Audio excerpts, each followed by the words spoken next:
the Harambe Wildlife Reserve. Now, I do need to remind everyone, including children, to please remain seated at all times during our safari.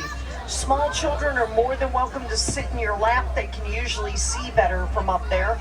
Just make sure everybody stays on their bottoms at all times. Absolutely no standing allowed during our safari.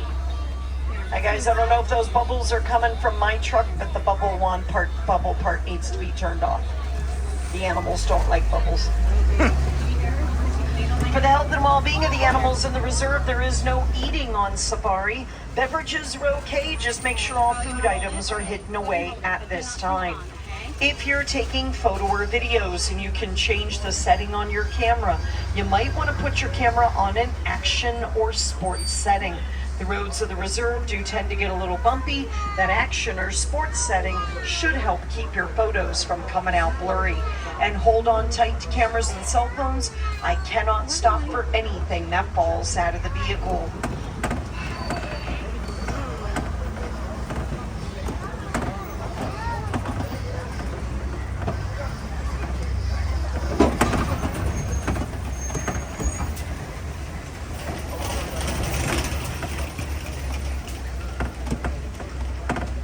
Over to the far right, back in the corner, there's a large dark brown animal with white stripes on her legs. That animal to the right is called an okapi.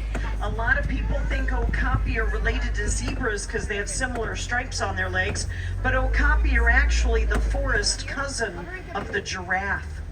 Very shy and elusive, okapi were not discovered by the Western world till about 1901. Unusually late for such a large animal. Speaking of large animals, sometimes when I drive through this part of the reserve, I get to see black rhinoceros. And I know they look like an indestructible animal, but they've been hit hard by poaching. There are less than 5,000 black rhinos left in all the world today. It can make them difficult to find, but I've got one way back to the left, way back. Now, a fully grown black rhino like him is going to weigh about 3,000 pounds. He can run at 30 miles an hour. Hang on, I got one that's closer. See the tree that's fallen into the water? He's just on the other side of the tree taking a nap.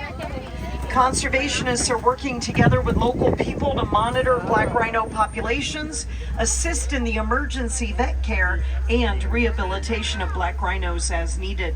That way, if they survive an encounter with a poacher, there's a greater chance they'll make a full recovery.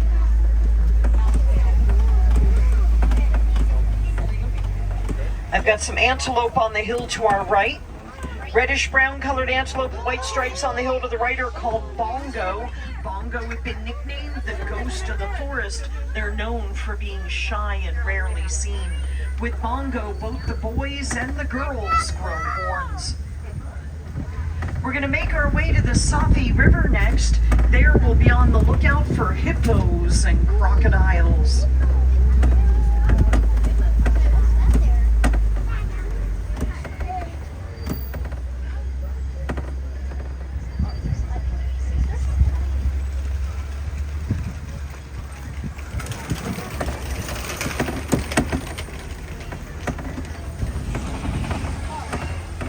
Hippos can be a bit tricky to see during the daytime, and that's because they spend much of that time in the water sleeping. This does make hippos nocturnal. They tend to be their most active during the night.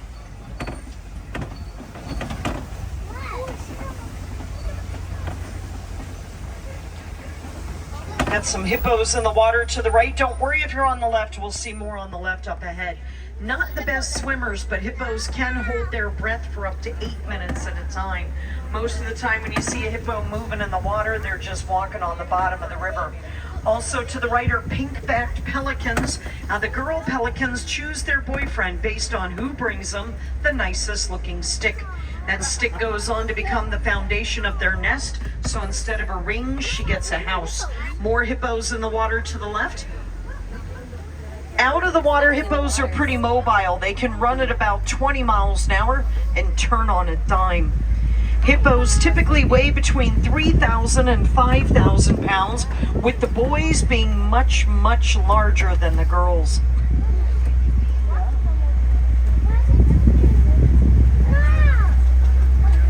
We're about to cross over a really old bridge, and this is the part of the river where I usually see Nile crocodile. You're going to see the crocodile coming up on our left. Just make sure everyone stays seated for me, please.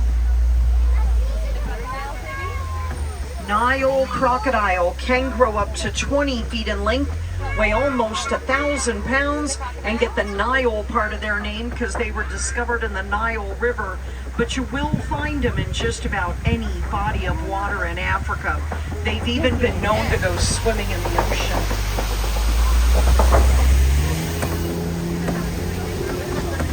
We are now heading to the savanna grassland system of the reserve.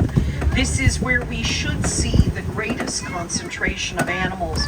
On our way there, I want to show you a baobab or upside down tree. I've got a really nice looking one coming up on the right, and you'll see more of these trees scattered throughout the savanna. Baobab trees do remain leafless for about 9 months out of the year. And during the rainy season, not only do they grow leaves, but they also produce a citrus tasting fruit that the locals will use to make something similar to lemonade. I'm already seeing movement on the savanna below. I should be able to get you a pretty good view of just about everybody out here. We're going to start with my favorite animals coming up on the right at the bottom of the hill. Big brown cattle, great big giant horns known as Ankole cattle. That's one of the cows there to the right. I got more of them up ahead.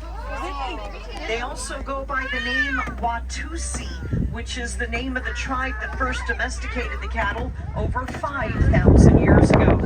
Now those horns do for the cattle what a radiator does for a car. The horns help to cool the cattle's blood down on hot days so that they don't overheat. The horns are not as heavy as they look though. They're mostly hollow inside.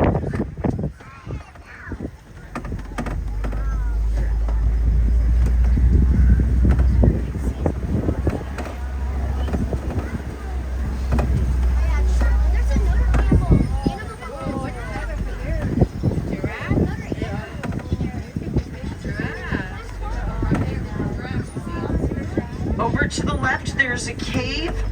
In front of the cave and off to the right of the cave, you're going to catch sight of some brown, black, and white calico-looking dogs known as painted dogs. They also go by the names African wild dog and African hunting dog. One of the most successful hunters on the planet. Teamwork is the key to their success. In the dog family, painted dogs are related to foxes. Sadly, they're endangered. There's less than 5,000 of them left in Africa. And no, they are not hyenas. Hyenas are not related to dogs. Hyenas are bigger, different color brown, and have a completely different head and body shape. Still a really cool animal though. Google hyena on your phone. They don't look anything like that animal. Hartmann's mountain zebras to our left, one of 3 different kinds of zebras found in Africa. As their name implies, you'll typically find Hartmann's mountain zebras in the hillier parts of the reserve. Beautiful dark brown and white antelope laying in the grass to our left are sable antelope, named for their beautiful sable brown color. Those are the girls. The boys get bigger. The boys also grow beautiful, or the boys also get darker as they age. Strange looking cones of earth popping up everywhere are termite mounds, but not the kind of termites that eat your house. African termites spend most of their lifetime inside those mounds. Now, the mounds are made out of dirt and termite saliva. Baked in the hot African sun, those mounds become as hard as concrete. We're going to catch up with the giraffe, no worries. Tan antelope next to a tree over here to our left is called an eland. Eland are Africa's largest antelope. The males can weigh about 2,000 pounds. Got our first giraffe over to the right. Now there are 9 different types of giraffe found in Africa. Type of giraffe we're seeing are called Maasai giraffe. Maasai giraffe are known for their beautiful reddish brown color and lacy look to their patch pattern.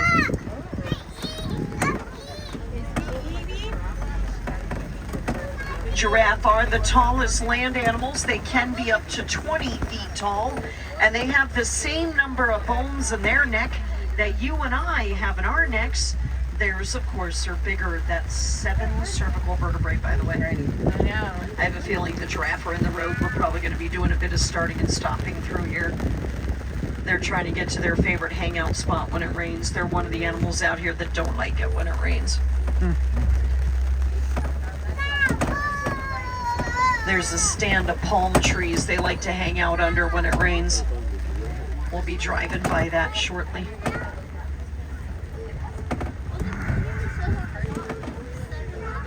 That eland is also on the move. Sorry. This is the female. The male's going to be a bit bigger.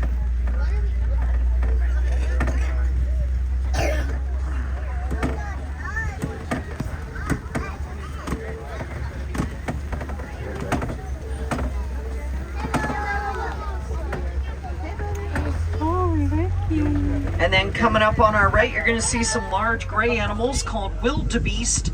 Wildebeest are part of one of the largest animal migrations left on Earth. When wildebeest migrate across the Serengeti, their herds will number in the tens of thousands.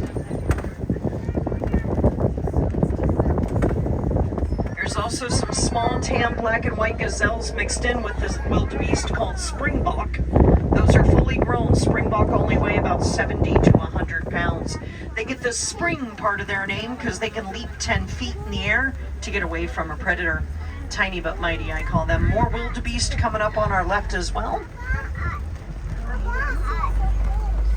When wildebeest migrate across the Serengeti, they kick up so much dust that their dust trails can actually be seen for miles. Then you'll see the giraffe under the palm trees. There's the male eland.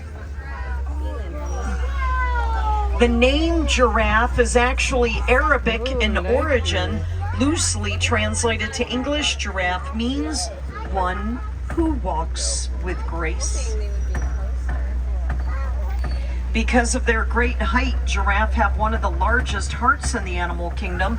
They need a big, powerful heart to pump blood to the top of their head against the force of gravity. For that reason, giraffe hearts can be up to 2 feet long and weigh as much as 25 pounds. Your heart is about the size of your fist, weighs right around a pound.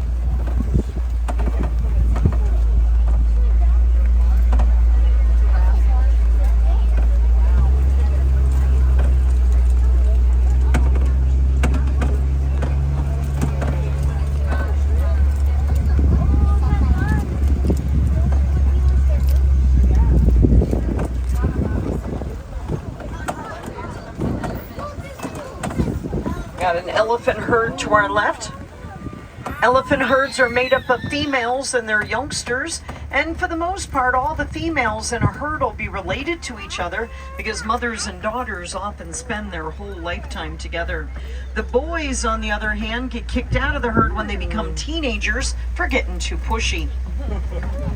Elephant herds are led by a dominant female. We call her the matriarch. The matriarch is usually the oldest female in the herd, and her memories will help to keep the herd alive. She'll remember where to find food and water even during times of drought. That old saying that an elephant never forgets is actually true. To the left, you're going to see greater flamingo. Greater flamingo are the largest but lightest pink of all flamingo species. Flamingos, of course, get their coloration from the brine shrimp that they eat. It's the keratin in the shrimp that turns their feathers pink. Now, you might notice some flamingos that are a little bit smaller than the others, more white in color with some gray on them. Those are going to be flamingos that hatched out last year in May. Takes a flamingo until they're about a year old to get as tall as mom and dad, and it can take them up to 2 years to get their full pink coloration.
left, you're going to see a cheetah, fastest land animals. Cheetahs can run at speeds of over 60 miles an hour, but only for short distances. Guinness Book of World Record clocked a cheetah at 72 miles an hour. They are one of the smaller big cats, though. They usually only weigh about 100 pounds. Any heavier than that, they wouldn't be able to run at the speeds they do. Looks like we made it to the Kopi. Kopi's going to be this big rocky outcropping coming up on our left. You'll see these scattered throughout the savannah. A lot of different animals like to hang out near Kopis. They like to hop up on the rocks and use them as a lookout post. I'll have to see if there's anybody in the area right now.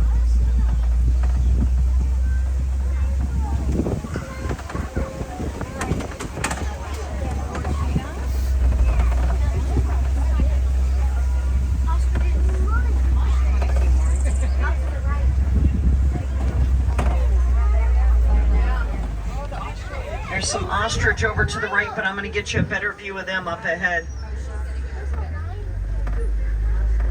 We got a couple of lionesses here on the Kopi. This is pretty much what lions do for about 18 to 20 hours out of the day. There's a male in between them. They prefer to do their hunting at night. It's cooler, easier to sneak up on your food in the dark, plus they've got really good night vision. The girls are going to do most of the hunting for the pride, but the male's main job is that of protector. Not a lot of animals will mess around with a fully grown male lion. He can weigh over 500 pounds. The girls are about half that size.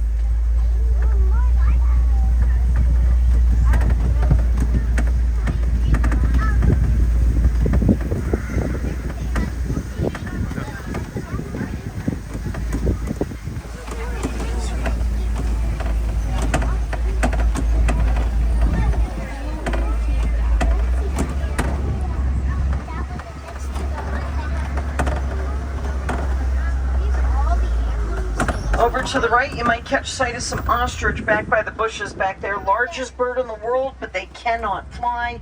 They can, however, run at about 40 miles an hour. The ostrich I could see were girls. They have gray feathers. Boys have black feathers. Ostriches belong to a rather interesting group of birds known as the rat-tites. Rat-tites include, of course, the ostrich of Africa, the rhea of South America, the cassowary and emu of Australia, and the kiwi of New Zealand.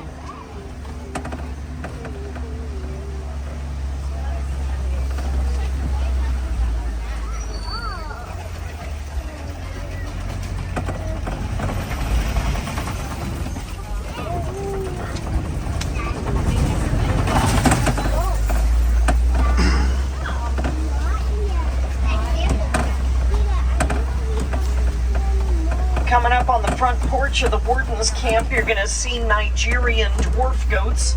These are going to be fully grown. They don't get any bigger than that. And they're a dairy goat.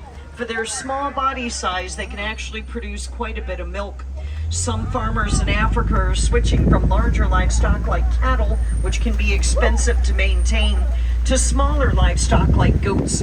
Goats don't need as much room. They're pretty hardy and they'll eat just about any kind of vegetation. Any milk the farmer's family does not consume can be sold at market. It's another way the family can make a little extra money.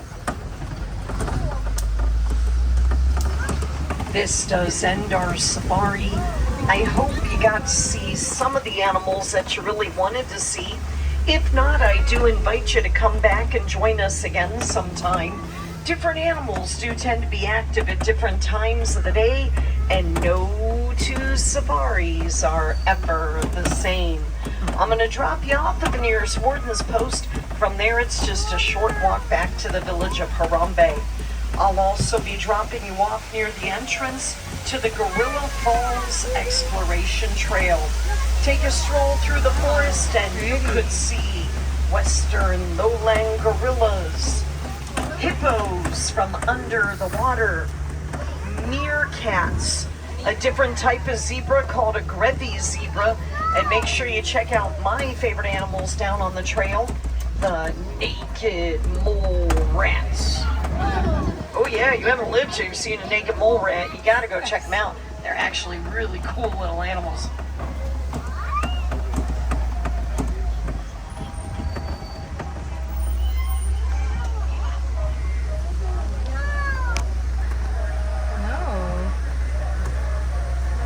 Now, if you really enjoyed seeing the animals, also make sure you make your way over to the Asia section of the park.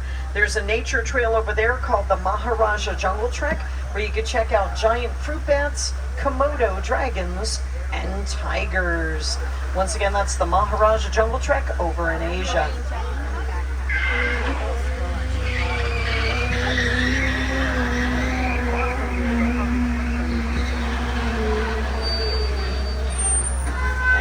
Now, here in Africa, we don't like to say goodbye. Instead, we say kwaherini, which means go well. So kwaherini, everyone. Kwaherini. Excellent job. Make sure you look around, gather up all your personal belongings. Please don't leave anything behind with me. Once again, my name was Crispy. Thank you so much for joining me this morning.